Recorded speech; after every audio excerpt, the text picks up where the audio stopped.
Okay.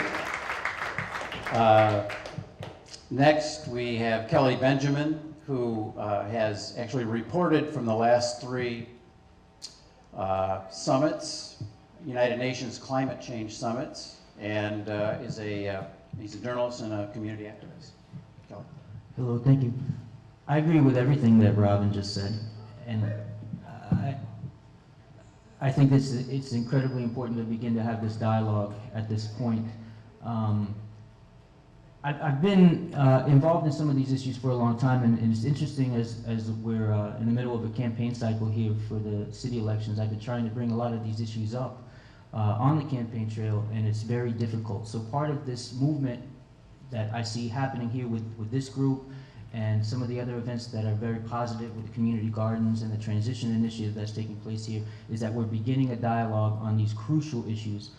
I think that the last 50 years of urban development has been ultimately very unsustainable, and we have to create a cultural shift and an understanding that all these converging crises that we're facing with climate change, with food security, the car culture, our ultimate living patterns that are very energy intensive have to shift.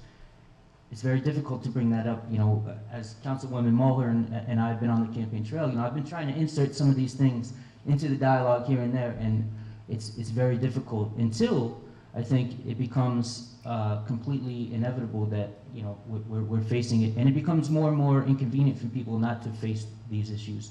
So food security, living patterns, and coming up with community-oriented living energy sources and living patterns is ultimately, to me, what this dialogue is all about. And then, you know, on top of that is the entire transition initiative, transitioning away from sprawl, away from car culture, and to begin to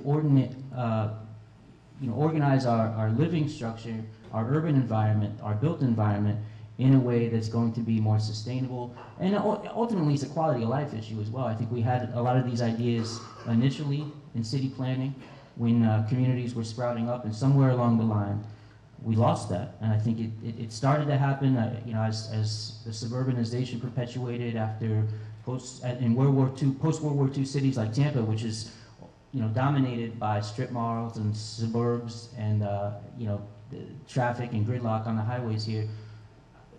If we don't begin to address these issues now, it's going to be, you know, it's already in many ways too late. In fact, it's very daunting if you look at this environment now and look towards what we need, and some of the examples that are out there. Other cities are very advanced in dealing with them, particularly in Europe, particularly in some of the smaller cities across the United States. We're very behind. I was at the last 2 United Nations Framework Conventions on Climate Change and talking to city leaders and regional leaders, and people are at least 20 years ahead of us in dealing with these issues. We need to start this dialogue now. Thank you.